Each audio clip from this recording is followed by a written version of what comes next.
সাবা জাতিকে আল্লাহ ডাক দেয়া কয়, সাবা কি করলি? এত সুন্দর শহর তোদেরকে দিলাম, এত সুন্দর বাগান তোদেরকে দিলাম, তোরা বলি এটাই করলি? আল্লাহ বলেন, সাবা নামক জাতিকে আমি আল্লাহ এত বড় নিয়ামত দিয়েছিলাম। এ ভাই, কোরআনের সূরাতুস সাবার মধ্যে আল্লাহ বলেন, তাদের এই সাবা জাতির শহরের দুই পাশে দুইটা বড় বাগান ছিল। এমন কোন ফল ফসল না গাই, এমন কোন ফ্রুটস নাই যে ফ্রুটস গুলো আমি আল্লাহ ওই বাগানে দেই। অনেক রকমের ফল দিয়া বাগান গুলো আমি আল্লাহ সাজাই, অত্যন্ত সুস্বাদু ফল দিয়া আমি আল্লাহ এই বাগান গুলো সাজাইলাম। ও ভাই, তাফসীরের কিতাবের মধ্যে আসে,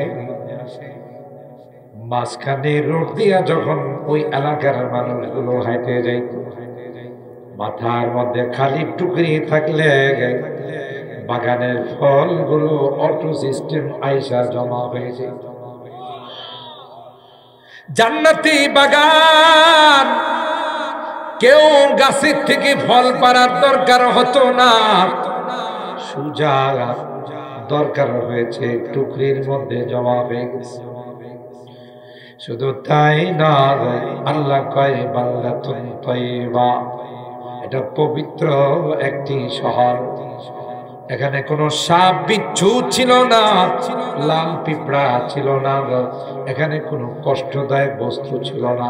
এমনকি বাহির থেকে কোনো মহিলা যদি মাথায় উকুন নিয়ে ওই শহরের মধ্যে প্রবেশ করত, হাওয়া লাগার সাথে সাথে তার মাথার উকুনগুলো মরে যেত। আর জোরে সুবহানাল্লাহ। আল্লাহ সাবাবাসীকে ডাক দেয়া কয়, এ সাবাবাসী, কুলু মির রিজকি রাব্বিকুম ওয়াশকুরু লাহু, তোমরা এই গাছের ফল খাও, যা মনে চা তা খাও। একটাই দায়িত্ব রে, তোমরা এগুলো খায় আমার আল্লাহর শুকরিয়া আদায় করো, নাফরমানি কইরো না, তোমরা আমার শুকরিয়া আদায় কইরো। আমি আল্লাহ বাগান আরো বাড়িয়ে দিব, সুযোগ সুবিধা ফ্যাসিলিটি আমি আরো বাড়িয়ে দিব।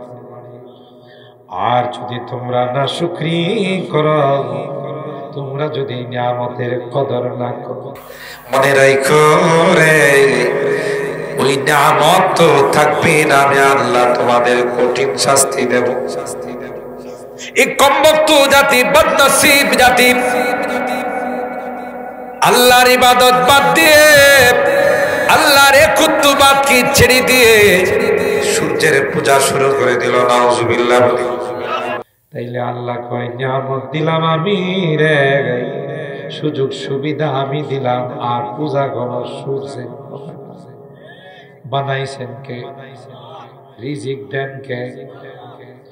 সব কিছু আল্লাহ বলেন আমি দিব, আর তোরা পূজা করো সূর্যের। আল্লাহ কয়, আমি বানাইলাম, আমি তোর রিজিক দিই, আমি তোর অক্সিজেন দিই। অসুস্থ হলে আমি আল্লাহ তোকে ভালো করি। আয় তোর মূর্তির সামনে গিয়ে হরে কৃষ্ণ হরে রাম কস, কথা কন। মূর্তিরে গিয়ে তুই পূজা দেস, দুর্গা মা কালী মারে তুই যায়া বলিস শান্তি দিও। আল্লাহ কয়, হে নিজেই তো শান্তির মধ্যে নাই, কথা কয় না।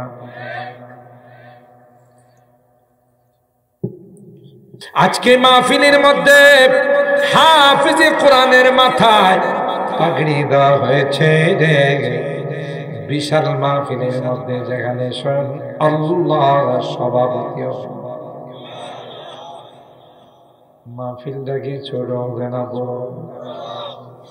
স্বয়ং আল্লাহ যে মাহফিলের সভাপতি হবেন, আল্লাহর হাবিব সরকারে দু আলম পয়গম্বর যে মাহফিলের চিফ গেস্ট হবেন, প্রধান অতিথি। রাস্তে সুবহানাল্লাহ। যার জন্য আল্লাহ সব কিছু সাজাইছে, কথা কয়, যার ইশারায় চন্দ্র দুই টুকরা হয়ে যায়, যিনি ইশারা করলে সূর্য পর্যন্ত থেমে যায়। সূর্যকে ইশারা করে বলে, সূর্য আসরের নামাজ কিন্তু আমি পড়ি নাই, খন্দক খুঁড়তে খুঁড়তে রে সূর্য আমার আসরের নামাজের টাইমটা চলে যাচ্ছে, তুই যাবি না, দাঁড়িয়ে থাক যতক্ষণ পর্যন্ত আসরের নামাজ আদায় না করবো রে, ততক্ষণ পর্যন্ত তোর যাওয়ার পারমিশন না। चाहे तू इशारों से अपनी काया ही पलट दे दुनिया की। इन्हीं इशारा করলে দুনিয়া উলট পালট করে দেওয়ার মতো পাওয়া আল্লাহ তাকে দিয়েছেন। সুবহানাল্লাহ। चाहे तू इशारों से अपनी काया ही पलट दे दुनिया की, ये शान है खिदमतगारों की, ये शान है खिदमतगारों की, सरदार का आलम क्या बोला, जब हुस्न था उनका जलवा नुमा, अनवार का आलम क्या होगा, हर कोई फैदा है बिन देखे दीदार का आलम क्या होगा, कमा बारकत अला इब्राहीम व अला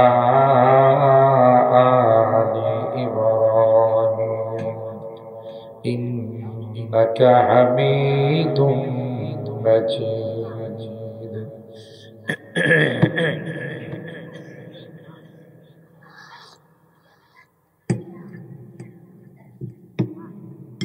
আলহামদুলিল্লাহ, আলহামদুলিল্লাহ। আমাদের প্রাণপ্রিয় প্রতিষ্ঠান বেতবাড়িয়া সিরাজুল উলুম ইসলামিয়া মাদ্রাসা হাফেজ ছাত্রদের পাগড়ি প্রদান উপলক্ষে আয়োজিত 2 দিন ব্যাপী 11তম ইসলামী মহাসম্মেলনে আজকের শেষ দিনের সম্মানিত সদর ঐতিহ্যবাহী মাদারে ইলমি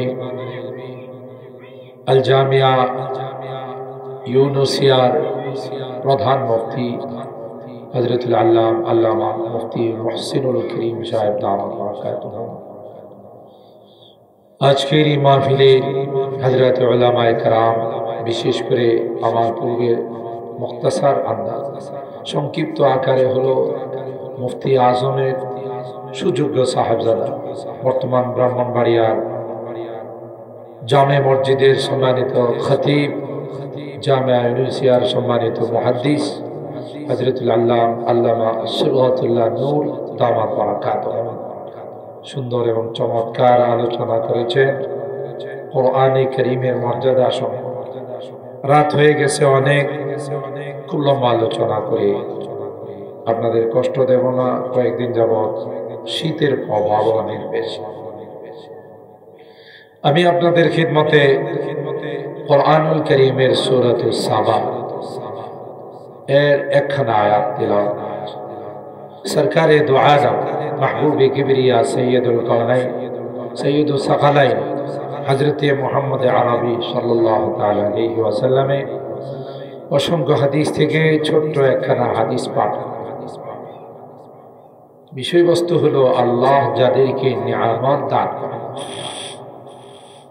নিয়ামত প্রাপ্তির পর যদি তারা সেই নিয়ামতের শুকরিয়া দেয়, তাদের পরিণতি কি হবে তারই একটা দৃষ্টান্ত আল্লাহ এই আয়াতের মাধ্যমে সাবা জাতির কথা বলে আমাদের সামনে পেশ করছে। এর সাথে আমাদের আজকের এই মাহফিলের সাথে কি সম্পর্ক? এই মাদ্রাসাটা রাইসুল মুফাসসিরিন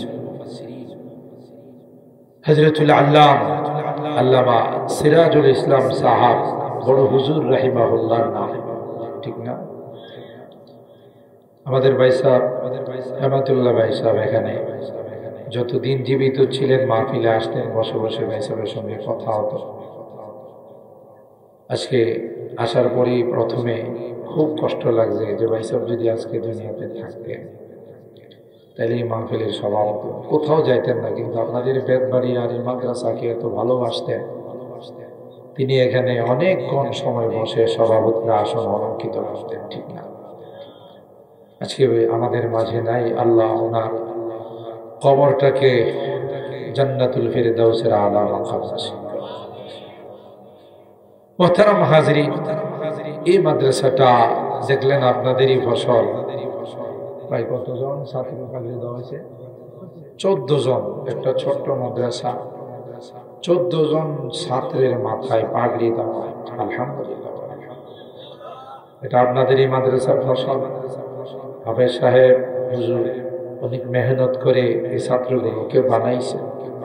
আবার এই মাদ্রাসাতে উন্নত মানের লেখাপড়া হচ্ছে বিধায় আমরা অনেকগুলো ছাত্রের হাতে পুরস্কার তুলে দিয়েছি, ঠিক না? এই সবগুলো আপনাদের ফসল। কথা বলে আপনাদের মেহনতের ফসল।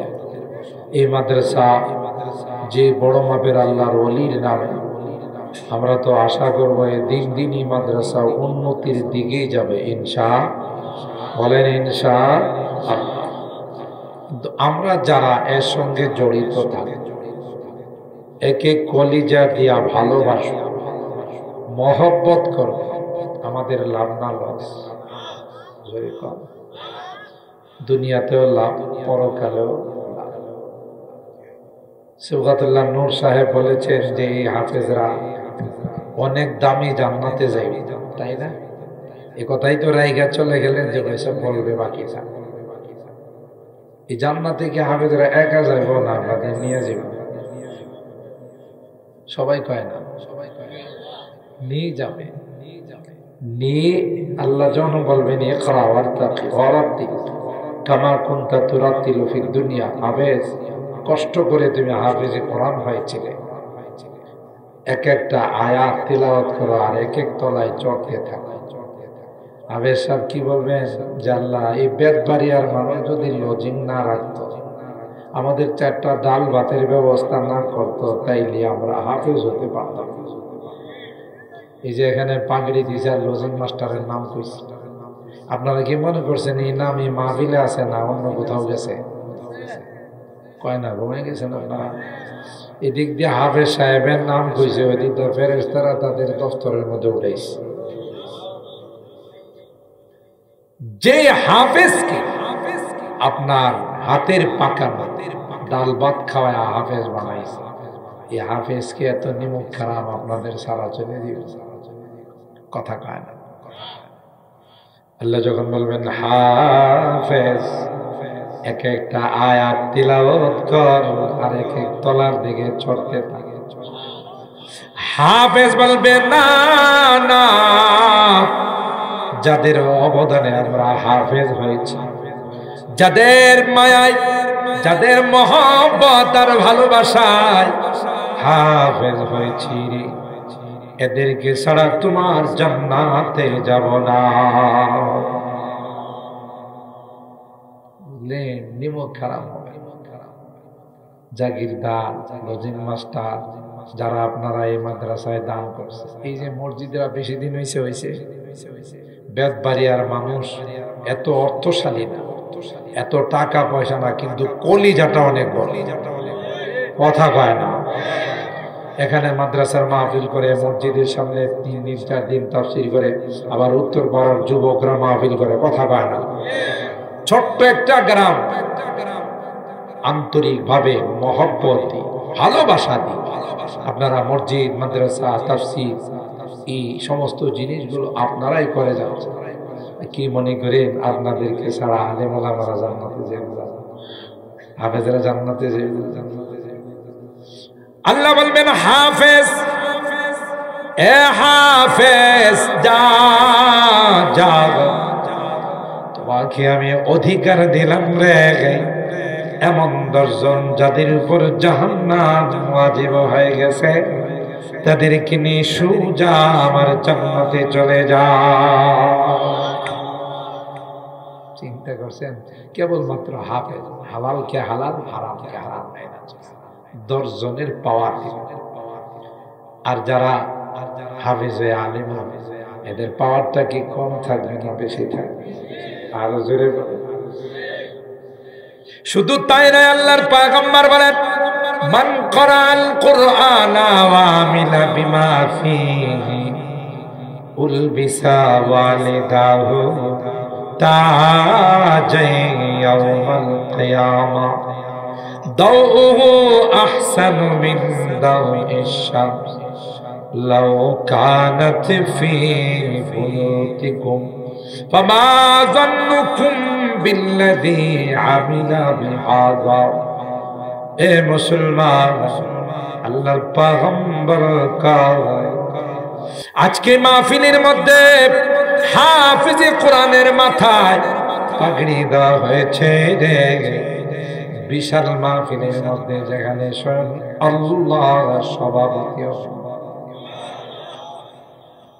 মাহফিলটা কি ছোট হবে না?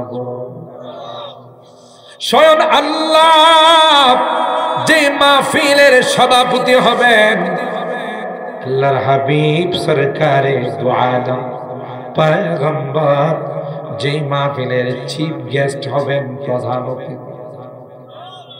রাস্তে সুবহানাল্লাহ। যার জন্য আল্লাহ সব কিছু সাজাইছে, কথা কয়, যার ইশারায় চন্দ্র 2 টুকরা হয়ে যায়, যিনি ইশারা করলে সূর্য পর্যন্ত থেমে যায়। সূর্যকে ইশারা করে বলে, সূর্য আসরের নামাজ কিন্তু আমি পড়ি নাই, খন্দক খুঁড়তে খুঁড়তে রে সূর্য আমার আসরের নামাজের টাইমটা চলে যাচ্ছে, তুই যাবি না, দাঁড়িয়ে থাক, যতক্ষণ পর্যন্ত আসরের নামাজ আদায় না করবো রে, ততক্ষণ পর্যন্ত তোর যাওয়ার পারমিশন না। चाहे तू इशारों से अपनी काया ही पलट दे दुनिया की। इन्हीं इशारा করলে দুনিয়া উলট পালট করে দেওয়ার মতো পাওয়ার আল্লাহ তাকে দিয়েছেন। সুবহানাল্লাহ। चाहे तू इशारों से अपनी काया ही पलट दे दुनिया की, ये शान है खिदमतगारों की, ये शान है खिदमतगारों की, सरदार का आलम क्या गोला, जब हुस्न था उनका जलवा नुमा, अनवार का आलम क्या होगा, हर कोई फैदा है बिन देखे दीदार का आलम क्या होगा। সেই নবী যদি মাহফিলের প্রধান অতিথি, চিফ গেস্ট হয়, মাহফিলটা কেমন লাগবে? সুবহানাল্লাহ। দাউদ নবীর আল্লাহ বলবে, তোমার কণ্ঠটা এত সুন্দর ছিল, তুমি শনিবার করে তোমার উপর নাযিল করা জবুর কিতাব তিলাওয়াত করতে, মাছগুলো সমুদ্র থেকে আইসা তোমার তিলাওয়াত শুনতো, আল্লাহ জঙ্গলের পশুগুলো আইসা চুপচাপ বসে বসে তোমার তিলাওয়াত শুনতো, আর মাথা মানে আর সমর্থন জানায়।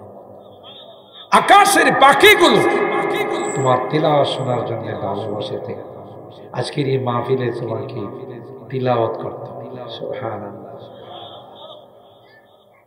কেমন হবে সেই মাহফিল, যে মাহফিলের সভাপতি হবেন স্বয়ং আল্লাহ। আপনাদের মনে মনে একটা প্রশ্ন আসতে পারে, বাপরি বাপ, ওখানে এতগুলো মানুষ উপস্থিত হবে, না জানে আমি আল্লাহরে দেখতে পারবো কিনা, আমার সিটটা যদি একবার লাস্টে হয়। কথা কয় এত জান লাগবে যে জান লাগার কারণে আমি যদি আপনাদের দেখতেই না পারি ওই মাহফিলে গিয়া লাভ কি? ঠিক না? আল্লাহ বলেন না, গোটা মাহফিলের ময়দানটা এমন ভাবে আল্লাহ সাজাবেন, সামনে বৈশা যেরকম দেখা যাবে পিছনের তিনি তার চাইতে আরো ভালো। আল্লাহ এমন সুন্দর ব্যবস্থা করবেন। কে? আল্লাহ। সেই মাহফিলে হাফিজে কোরআনের বাবা মাকে আল্লাহ ডাকবেন। আল্লাহু আকবার।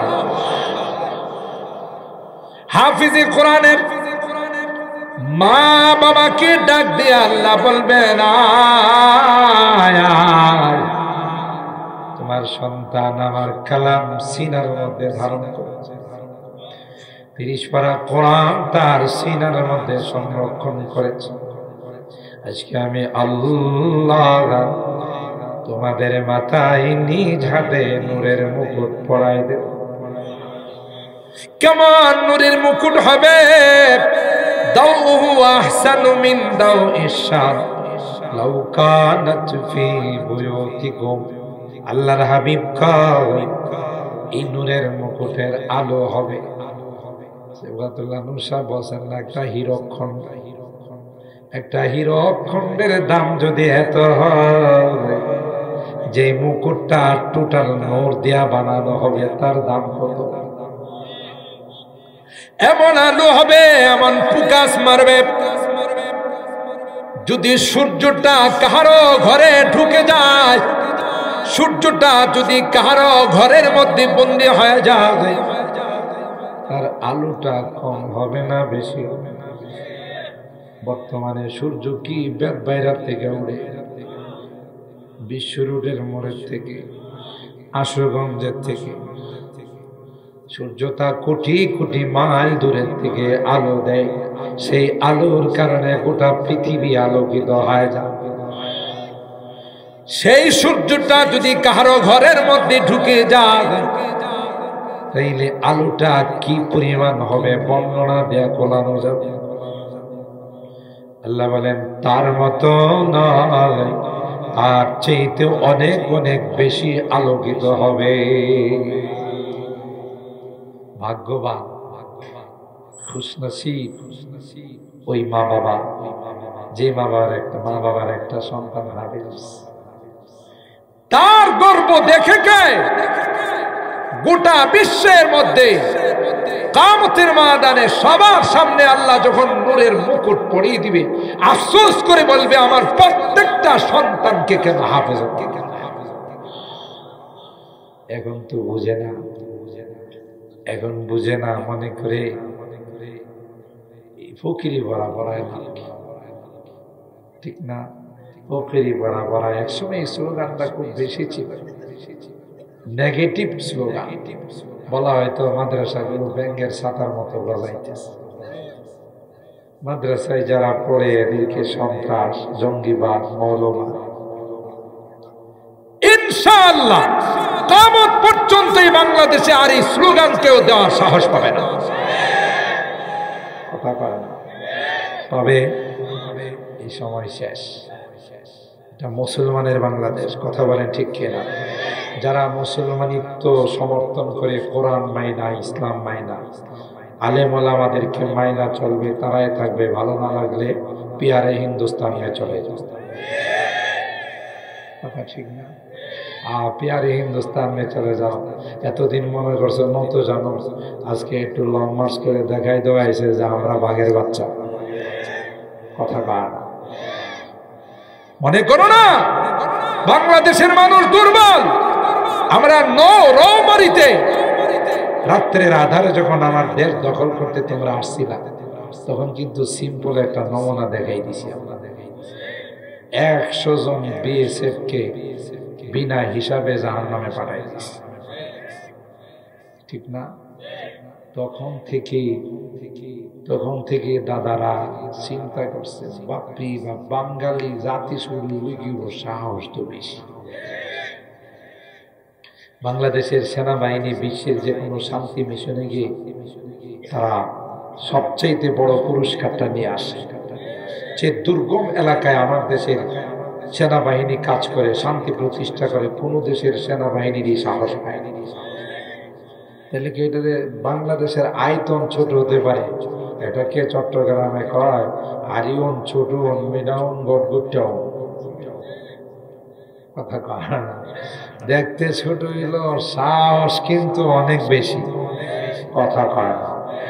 আর ব্রাহ্মণবাড়িয়ার সাহসের কথা তো বাংলাদেশে সবখানেই কথা কয়। ব্রাহ্মণবাড়িয়ার মানুষের সাহস গোটা বাংলাদেশের মানুষ বলে, কখনো যদি বাংলাদেশে কোরআনী হুকুমত কায়েম হয়, এই কোরআনী হুকুমত সবার আগে ব্রাহ্মণবাড়িয়ার জমিন থেকে কায়েম হবে।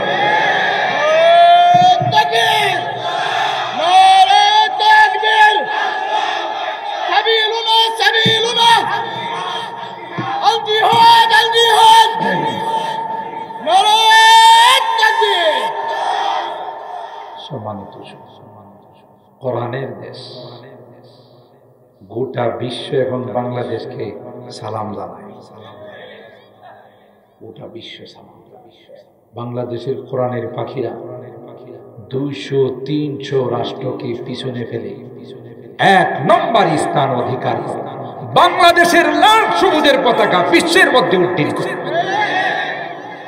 কি মনে করছে কোরআনের দেশ হিসাবে আমাদের দেশের পরিচিতি? যে কোনো রাষ্ট্রে গেলেই যখন দেখে বাংলাদেশের হাফেজ কোরআন রাইস কইছে কাম, আর সিরিয়াল ভাগ্যে নাই। সুবহানাল্লাহ কম। আপনি কি মনে করছেন কি প্রতিযোগিতাটা হয়? যতদিন পর্যন্ত এদেশে কোরআনী হুকুমত কায়েম না হবে, ততদিন পর্যন্ত কোন মানব তন্ত্র মন্ত্রের দ্বারা শান্তি আসবে না, আসবে না, আসবে না। কথা বলেন ঠিক কিনা? আল্লাহর বিধান কোরআনী হুকুমত কায়েম হয়ে যাবে। রাত নাই, দিন নাই, 24 ঘন্টা যেখানে মনে চায় এখানে আপনি যাইতে পারবেন। কাহারও সাহস হবে না আপনার দিকে তাকানো। তার বাস্তব নমুনা দেখতে চাইলে আফগানিস্তান যান, কথা কয় না। আফগান মুজাহিদরা পৃথিবীর কোন পরাশক্তিকে ভয় পায় নাই, ঠিক না? এই যে কিছু মুজাহিদ সিরিয়াতে যায় ঢুকছে, সিরিয়া বিজয়, কথা কয় না। কয়েকটা মুজাহিদ ঢুকছে, ঢোকার পরে ওদের কামড়ানো শুরু হয়ে গেছে, কথা কয় না। আর ইসরায়েল তো এখন বাথরুম আর ছাড়তে পারে না, কথা কয়। ওই দিন বেশি দূরে নাই যেদিন আফগান মুজাহিদদের সহযোগিতায় ইসরায়েলের হায়নাদেরকেও শায়েস্তা করা হবে। আর এটা লক্ষণ গজওয়াতুল হিন্দের সামনে হাদিসের ভাষ্য অনুযায়ী বাবু গজওয়াতুল হিন্দ। আল্লাহ নবী বলে গেছেন একটা সময় আসবে গজওয়াতুল হিন্দ মানে হিন্দের যুদ্ধ শুরু হয়ে যাবে, হিন্দুস্তানের যুদ্ধ শুরু হয়ে যাবে। আপনারা দেখেন এই ইন্ডিয়া একটা অজাগবিরা রাষ্ট্র, এই অজাগবিরা রাষ্ট্রের পাশে একটা রাষ্ট্রের মালদ্বীপ, এরপরে ভুটান, নেপাল, যতগুলো রাষ্ট্রকে এরা তাদের কররাজ্য বানায় রাখছিল সবগুলো লাথি দিয়া চলে আসছে। কেন? তাদের এই সমস্ত বৈরী আচরণের কারণে। আমরা ইন্ডিয়ার বিরোধিতা করি না, কারণ ইন্ডিয়াতে আমাদের আকাবের দেওবন্দ মাদ্রাসা আছে, ইন্ডিয়াতে আমাদের চেয়ে অনেক বেশি মুসলমান। যারা ইন্ডিয়ার মধ্যে মুসলমান নিধনের মধ্যে ওই মোদি যারা আছে, হিন্দু জাতীয়তাবাদী যারা আছে, আমরা তাদের বিরোধিতা করি, কথা বলেন ঠিক কিনা? তাদের কত বড় স্পর্ধা হলে বাংলাদেশের একজন প্রতিযশা লয়ারকে, আইনজীবীকে তারা হত্যা করে। ইসকনের দুষ্টরা, কথা বলেন ঠিক কিনা? এরা ইসকনের পরিকল্পনা আপনারা জানেন না, 7টা রাষ্ট্রকে মিলায়া তারা স্বপ্ন দেখে রাম রাজ্য বানানো। আপনারা কি মনে করেন তাদের স্বপ্ন পূরণের? জুতার পিতা খায়া বাংলাদেশ থেকে বিদায়, আর আগের দিন নাই, কথা বলেন ঠিক কিনা? যে তোমাদেরকে প্রশ্রয় দেওয়া হবে, এই দিন নাই। সম্মানিত সুধী, আমার এই ছোট্ট বাংলাদেশ আল্লাহ তাআলা আয়তনে ছোট বানাইলো, এদেশের মান মর্যাদা কম না বেশি? এই ছোট্ট বাংলাদেশে যেই পরিমাণ কোরআনের মাদ্রাসা আছে, যেই পরিমাণ মসজিদ আছে, যেই পরিমাণ তাফসীর হয়, যেই পরিমাণ মাহফিল হয়, যে পরিমাণ আলেম উলামা আছে, অনেক বড় দেশেও তা খুঁজে পাওয়া যায়। কথা বলেন ঠিক কি? এটা বিশেষ করে আল্লাহর নিয়ামত, ঠিক না ঠিক? লাকাদ কানা লিসাবাইন ফি মাসকানিহিম আয়া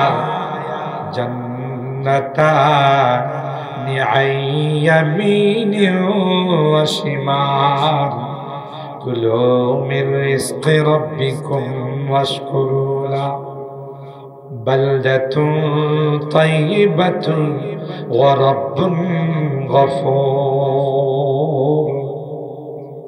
আল্লাহ বলেন সাবা নামক জাতিকে আমি আল্লাহ এত বড় নিয়ামত দিয়েছিলাম। এ ভাই, কোরআনের সূরাতুস সাবার মধ্যে আল্লাহ বলেন তাদের এই সাবা জাতির শহরের দুই পাশে দুইটা বড় বাগান ছিল। এমন কোন ফল ফসল না গাই, এমন কোন ফ্রুটস নাই যে ফ্রুটস গুলো আমি আল্লাহ ওই বাগানে দেই। অনেক রকমের ফল দিয়া বাগান গুলো আমি আল্লাহ সাজাই, অত্যন্ত সুস্বাদু ফল দিয়া আমি আল্লাহ এই বাগান গুলো সাজাইলাম। ও ভাই, তাফসীরের কিতাবের মধ্যে আসে মাঝখানে রোড দিয়া যখন ওই এলাকার মানুষগুলো হাঁটে যাইত, মাথার মধ্যে খালি টুকরি থাকলে বাগানের ফলগুলো অটো সিস্টেম আইসা জমা হয়ে যেত। জান্নাতি বাগান, কেউ গাছের থেকে ফল পাড়ার দরকার হতো না, সুজা দরকার হয়েছে টুকরির মধ্যে জমা হয়ে গেছে। শুধু তাই না, আল্লাহ কয় বালদাতুন তাইয়্যিবা, এটা পবিত্র একটি শহর। এখানে কোনো সাপ বিচ্ছু ছিল না, লাল পিঁপড়া ছিল না, এখানে কোনো কষ্টদায়ক বস্তু ছিল না। এমনকি বাহির থেকে কোনো মহিলা যদি মাথায় উকুন নিয়ে ওই শহরের মধ্যে প্রবেশ করত, হাওয়া লাগার সাথে সাথে তার মাথার উকুনগুলো মরে যেত। আরো জোরে সুবহানাল্লাহ। আল্লাহ সাবাবাসীকে ডাক দেয়া কয়, এ সাবাবাসী, কুলু মির রিজকি রাব্বিকুম ওয়াশকুরু লাহু, তোমরা এই গাছের ফল খাও, যা মনে চা তা খাও। একটাই দায়িত্ব রে, তোমরা এগুলো খায়া আমার আল্লাহর শুকরিয়া আদায় করো, নাফরমানি কইরো না, তোমরা আমার শুকরিয়া আদায় কইরো। আমি আল্লাহ বাগান আরো বাড়িয়ে দিব, সুযোগ সুবিধা ফ্যাসিলিটি আমি আরো বাড়িয়ে দিব। আর যদি তোমরা না শুকরিয়া করো, তোমরা যদি নিয়ামতের কদর না করো, মনে রাখো রে, ওই নিয়ামত তো থাকবে না, আমি আল্লাহ তোমাদের কঠিন শাস্তি দেব। এই কমবক্ত জাতি, বদনসিব জাতি, আল্লাহর ইবাদত বাদ দিয়ে, আল্লাহর কুতুবাতকে ছেড়ে দিয়ে সূর্যের পূজা শুরু করে দিল। নাউজুবিল্লাহ বলি। তাইলে আল্লাহ কয়, নিয়ামত দিলাম আমি রে, সুযোগ সুবিধা আমি দিলাম, আর পূজা করো সূর্যের। বানাইছেন কে? রিজিক দেন কে? সব কিছু আল্লাহ বলেন আমি দিব, আর তোরা পূজা করো সূর্যের। আল্লাহ কয় আমি বানাইলাম, আমি তোর রিজিক দিই, আমি তোর অক্সিজেন দিই। অসুস্থ হলে আমি আল্লাহ তোকে ভালো করি। আয় তোর মূর্তির সামনে গিয়ে হরে কৃষ্ণ হরে রাম কস, কথা কন। মূর্তিরে গিয়ে তুই পূজা দেস, দুর্গা মা কালী মারে তুই যায়া বলিস শান্তি দিও। আল্লাহ কয়, হে নিজেই তো শান্তির মধ্যে নাই, কথা কয় না। সাবা জাতিকে আল্লাহ ডাক দেয়া কয়, সাবা কি করলি? এত সুন্দর শহর তোদেরকে দিলাম, এত সুন্দর বাগান তোদেরকে দিলাম, তোরা বলি এটাই করলি। فأعرضوا فأرسلنا عليهم سيل العريم وبدلناهم بجنتيهم جنتين ذواتي أكل خمط وأثل وشيء من سدر قليل। বন্যা বাড়ে, বাগানের গাছে যদি বন্যার পানি লাগে ফল মিষ্টি থাকে না, টক হয়ে যায়, টক হয়ে যায়, শুকা হয়ে যায়, পোকা ধরে, তিতা হয়। বন্যা পাঠায়া আল্লাহ এই সুস্বাদু বাগানটাকে দিয়েছেন নষ্ট। নষ্টের পিছনে আল্লাহ দেয় না এরা দেয়। এরা এর শুকরিয়া আদায় করে নাই, আল্লাহর ইবাদত বাদ দিয়া সূর্যের ইবাদত শুরু করে দিয়েছে। কথা বলেন ঠিক? আল্লাহ বলেন যালিকা জাযাইনাহুম বিমা কাফারু, এই যে পরিবর্তনটা হলো এটা তোমাদের কুফরির কারণে, তোমাদের নাফরমানির কারণে। তোমরা যদি শুকরিয়া আদায় করতে কথা বলেন ঠিক কিনা? এটা আল্লাহর বিধান। যারাই নিয়ামতের শুকরিয়া আদায় করে নাই, নাফরমানি করছে, আল্লাহ তাদেরকে শায়েস্তা করছে। কথা বলেন ঠিক কিনা? ক্ষমতা পায়া ক্ষমতার সৎ ব্যবহার যদি কেউ না করে, ক্ষমতায় রাখে না নামা কথা পায়। এই বুঝতে হবে যে নাশুকরি করা, অকৃতজ্ঞ হওয়া, এটা আল্লাহর কাছে বহুত বড় অপরাধ। কথা বলেন ঠিক না বেঠিক? আর যারা সৎ ব্যবহার করে, সঠিক হক আদায় করে, আল্লাহ তাদের এগুলো আরো বাড়িয়ে দেয়। ঠিক না? সম্মানিত শুধু এই মাদ্রাসাগুলো খুব ভালো করে বুঝে, জাতির জন্য অনেক বড় নিয়ামত। ঠিক না বেঠিক? জাতির জন্য অনেক বড় নিয়ামত। এই নিয়ামত আল্লাহ আমাদের জন্য দান করছে। এই যে হাফেজে কোরআন গুলো, কোরআন তেলাওয়াত, হাফেজে কোরআন গুলো ভোর রাত্রে ওইটা জাতির জন্য দোয়া করে, এটা যে এলাকার জন্য, জাতির জন্য, দেশের জন্য যে কত বড় রহমত আমরা হারে হারে টের পাইছি। ভূমিকম্প আসে, একটু সিগন্যাল দিয়া চলে যায়।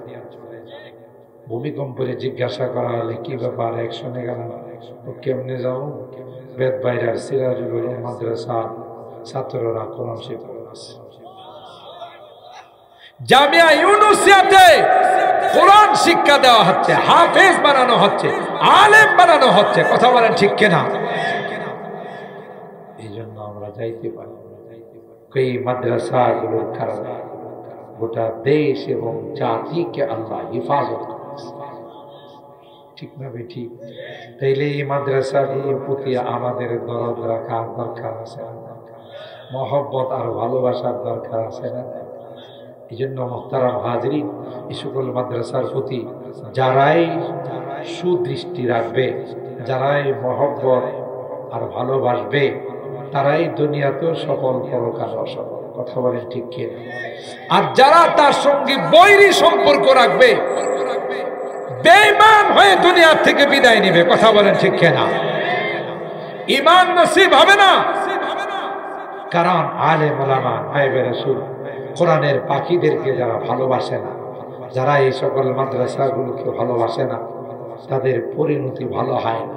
আমার চোখের সামনে আমি দেখছি, আমার এই জীবনের অভিজ্ঞতার কথা বলতেছি।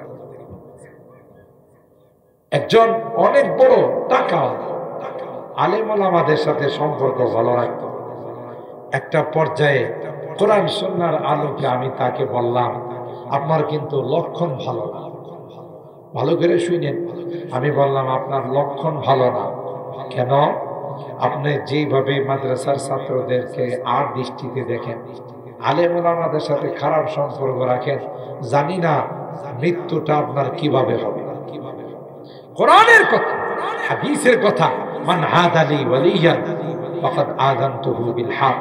হাদিসে কুদসির মধ্যে আল্লাহ বলেন, যারা আমার ওলিদের সঙ্গে নায়েবে রাসূলদের সঙ্গে, কোরআনের পাখিদের সঙ্গে খারাপ সম্পর্ক রাখবে, আমি তাদের সঙ্গে যুদ্ধের ডিক্লার। আউযুবিল্লাহ বলেন। আমার চোখের সামনে মরার সময় এমন পছন তার পিছন দিয়া শুরু হয়েছে, যে পছনের কারণে তার পরিবারের কেউ তার ধারে কাছে যাইতে পারে। পচা দুর্গন্ধ। আমার কাছে তার দুই ছেলে আইসা পায়ে ধরে বসে রয়েছে, বলতেছে আপনি যে বলছিলেন যে মৃত্যুটা ভালো হয় না, এটা তো শুরু হয়ে গেছে, আমরা দেখতেছি, আপনি মাফ করে দেন। আমি বললাম আমার সাথে কোনো বেয়াদবি করে না, কিন্তু শুনছি সমস্ত আলেমরা আমাদের সাথে সে বেয়াদবি করছে। একটা পর্যায়ে পচতে পচতে দুর্গন্ধ পুরা ঘরের মধ্যে ছড়াই গেছে, কেউ তার ধারে কাছেও যায় না। মৃত্যুর সময় মুখ দিয়ে কোনো কথা বের হয় না। মৃত্যুর সময় ছেলেরা বলতেছে যে কি পরিমাণ যে কষ্ট হইতেছে আমরা বুঝতেছি। মুসলমান খুব ভালো করে খেয়াল করে, আলেম ওলামারা খায়া না খায়া, রাত নাই দিন নাই, আপনাদের ঘরে ঘরে গিয়ে মাদ্রাসার জন্য মুষ্টি কালেকশন করে, চান্দা কালেকশন করে মাদ্রাসা বানায়, মসজিদ বানায়, 5,000 10,000 টাকা পায় এখানে খেদমত করে। হ্যাঁ, নিজের কোনো সুখ শান্তির চিন্তা করে না, আর তার সঙ্গে আপনি বেয়াদবি করবেন, এটা আসমানের মালিক বরদাস্ত করতে পারে। যতদিন কোরআনের শিক্ষা আছে, যতদিন কোরআনের মাদ্রাসা আছে, ততদিন আসমান আর জমিন আছে। এগুলো থাকবে না, আসমান জমিন থাকবে না, দুনিয়ার কোনো নিজাম থাকবে। কথা বলেন ঠিক কি? এই জন্যে এটা একটা বড় নিয়ামত। সন্তান থাকলে সন্তান দেন, না থাকলে ভাতিজা নাতি দূর সম্পর্কেও কেউ হলে তাকে দেন। সে যখন আল্লাহর জান্নাতে যাবে আপনাকে ফেলে যাবে। আর বিপদের দিনে যারা বন্ধু হয় এরাই আসল বন্ধু। কথা বলেন ঠিক কিনা? সুখের দিনে সবাই বন্ধু। কথা বলেন ঠিক কিনা?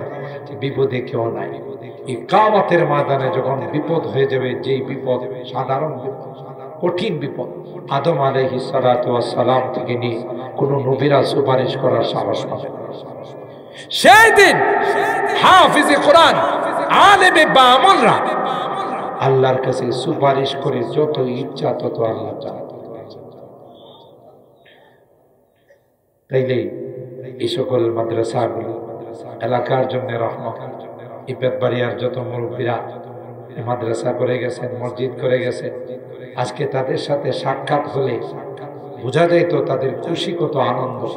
বলতো যে আজকে এখানে কোরআন তিলাওয়াত হচ্ছে, 14 জন হাফেজ এখান থেকে বের হচ্ছে। এরা যত তিলাওয়াত করতেছে, যারা মুরব্বীরা এই মাদ্রাসার সূচনা করে গেছেন, মসজিদের সূচনা করে গেছেন, তাদের কবরের মধ্যে তার সওয়াব আসতেছে। আজকে তাদের দায়িত্ব আপনারা যারা পালন করতেছেন, একদিন আপনারাও যখন চলে যাবেন তখন আপনারাও এই ফসল, এই সওয়াব পাইতে থাকবে। আপনাদের পরবর্তীতে যারা আসবে এরা যখন এটা ধরে রাখবে তখন তারাও এটার সওয়াব পাইতে থাকবে। হাদিসের মধ্যে আসে, যখন মৃত ব্যক্তিরা এই সকল সওয়াবগুলো তাদের রূহের মধ্যে পৌঁছে, এরা যে কি পরিমাণ খুশি হয়, কি পরিমাণ আনন্দিত হয়। যদি দুনিয়াতে আসতে পারতো তাহলে এসব বলতো যে দেখো এই মাদ্রাসার প্রতি তোমরা সর্বোচ্চ ত্যাগ দিয়ে মাদ্রাসার প্রতি খেয়াল রাখো, আমরা এর কারণে শান্তিতে আছি। রাত বেশি হয়ে গেছে, কবে যে ঢাকা যায় পৌঁছবো তার কোনো হিসাব নাই। কারণ এখানে যেভাবে গাড়ি দাঁড়ায় জিকির আজকার করতেছে, কথা পায় না। এই জিকির আজকার যে ওই যে আছে, বলে গেছে যে আসার সময় মালিহাতা দিয়ে ঢুকছে। কারণ যখন দেখলাম জামলাই গাড়ি সে পরে ব্যাকে গিয়ে মালিহাতা দিয়ে ঢুকছে। এখন ভাবলাম যে কিছুটা মনে কমছে, দিকে যে না এ কি হালত, এই যে দাঁড়াইছি তো দাঁড়াইছি, কথা কোন ঠিক কিনা, আমার তো ঢাকা যাইতে হবে। এই জন্য মোহতারাম হাজিরিন, আলোচনা লম্বা করলাম না, রাতও হয়ে গেছে অনেক। শুধু আপনাদের কাছে বিনীত অনুরোধ থাকবে, দিন দিন যেন এই মাদ্রাসা উন্নতির দিকে যায়, আমরা সেদিকে খেয়াল রাখি। বলেন ইনশাআল্লাহ। আলোচনা করেন ইনশাআল্লাহ। হাত তোলেন, হাত তোলেন, হাত তোলেন। আল্লাহ, এই গভীর রজনীতে আমরা হাত তুলে ওয়াদা করলাম, তোমার এই কোরআনের প্রতিষ্ঠানের প্রতি যতদিন শ্বাস থাকবে আমরা তার প্রতি খেয়াল রাখবো। আল্লাহ তাআলা আমিন। হায়, ইমাম সাহেব বললেন মাদ্রাসার কাজ না, মাদ্রাসার কাজ শুরু করা হবে পাঁচতলা ফাউন্ডেশন দিয়ে। এখানে আপনারা মাশাআল্লাহ এখানে দেখেন, হ্যাঁ অনেকগুলো বাজেট আছে এখানে। রড লাগবে 60 টন, বালি লাগবে কত 1,20,000 না, 1,20,000 ফুট, সিমেন্ট লাগবে 580 ব্যাগ, এবারে ইট লাগবে 40,000, লেবার খরচ তো আছে এখানে 4 লক্ষ টাকা। মাদ্রাসার লম্বা হবে 60 ফুট, প্রস্থ হবে 21 ফুট, আর মোট খরচ হবে 25 লক্ষ টাকা। বলুন তো এই টাকাটা কে দিবে? আমাদেরই দিতে হবে। আল্লাহ বরকত দিবে। কথা বলেন ঠিক কিনা? আপনারা এই যে বললাম মসজিদ, আলহামদুলিল্লাহ মসজিদের কাজ সুন্দর করে বানাইছেন, কত সুন্দর হয়ে গেছে। আপনারা ইচ্ছা করলে মাদ্রাসাটা হয়ে যাবে, আর এটাই থাকবে আপনার আমার সম্পদ। কথা বলেন ঠিক কিনা? যখন কোনো কিছু আমার সাথে যাবে না, এটাই যাবে। এই জন্য আমাদের এর প্রতি সদয় দৃষ্টি দেওয়া দরকার আছে। আপনারা হাশিমি সাহেবের কাছে দিয়েছেন, কিন্তু এই দেওয়া হবে না, আরো দানের হাত বাড়াই দিতে হবে। কথা বলেন ঠিক না বেটি? আমি এখন আপনাদেরকে নিয়ে দোয়ায় যাব। সবাই অনুরোধ করছে দোয়া করার জন্য। এই বেতপাড়িয়া গ্রামের যত মুরব্বীরা চলে গেছেন, আশপাশের গ্রামের যত মুরব্বীরা চলে গেছেন, তাদের রুহের মাগফিরাত কামনায় দোয়া হবে। যারা জীবিত আছেন তাদের নেক হায়াতের জন্য, যারা ব্যবসা বাণিজ্য বিদেশে আছে তাদের জন্য দোয়া হবে।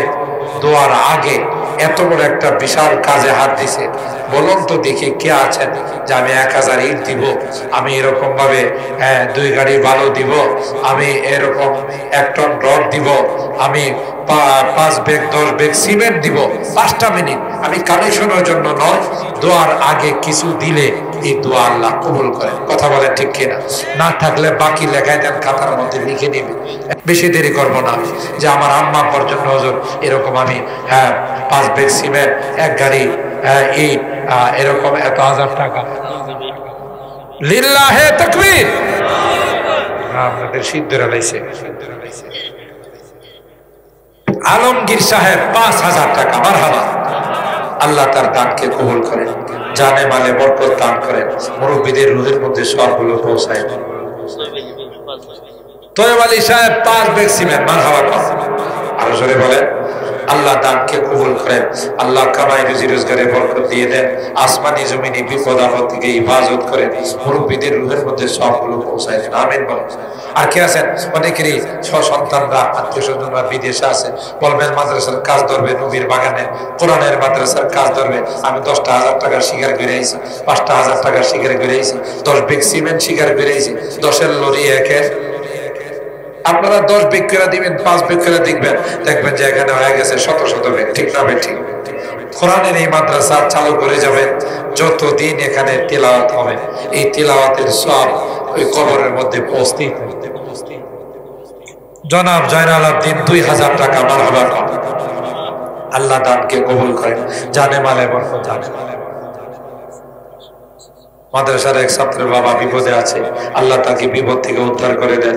আল্লাহ তাআলা সব রকমের আযাব গজব মুসিবত থেকে হিফাজত করেন। আমিন বলেন। বলেন। রাত হয়ে গেছে, আপনারা দিছেন, আমি শুনছি। আমি যে জামের মধ্যে যখন বসা ছিলাম তখন কালেকশন শুনছি বয়ে বয়ে। বুঝলেন? তো এই জন্য আপনারা দিছেন আমি জানি। হাশিম সাহেব তো আরো টুকটার কালেকশন করেন না মানুষ, কিন্তু আমি তালের কালেকশন করতেছি না। আমি দোয়ার আগে একটু আম্মা আব্বার জন্য একটু দেন। ওখানে তো দিছেন যে হুজুর 5টা ব্যাগ সিমেন্ট আমার নামে লিখা রাখেন, আমি নিজ দায়িত্বে দিয়ে দিই। 2,000 টাকা, 5,000 টাকা, 10,000 টাকা। আপনার সন্তানকে কইেন যে হুজুরে জোর করে লিয়ে গেছে গা, তোমরা লেগে দোয়া করবো বিদেশে যেন আল্লাহ ভালো রাখে। আল্লাহ যদি ভালো রাখে, দেখা যাবে যে হঠাৎ করে 1 লাখ টাকার বেশি ব্যবসা হয়ে গেছে। ঠিক না? হ্যাঁ, মাশাআল্লাহ। এই যে আমাদের সিরাজ আলী সর্দার সাহেব দেখছেন মাহফিলের মধ্যে আগে আগে থাকতো দিনের কাজে, তার এই সুযোগ্য সাহেবজাদা মাওলানা ইমাম হোসেন সকল মুরব্বীদের বিশেষ করে তার আব্বার রুহের মাগফিরাতের জন্য 10,000 টাকা মারহাবা বলেন। আল্লাহ দানকে কবুল করেন, ব্যবসা বাণিজ্যে বরকত দান করেন, মুরব্বীদের রুহের মধ্যে সবগুলো পৌঁছায়।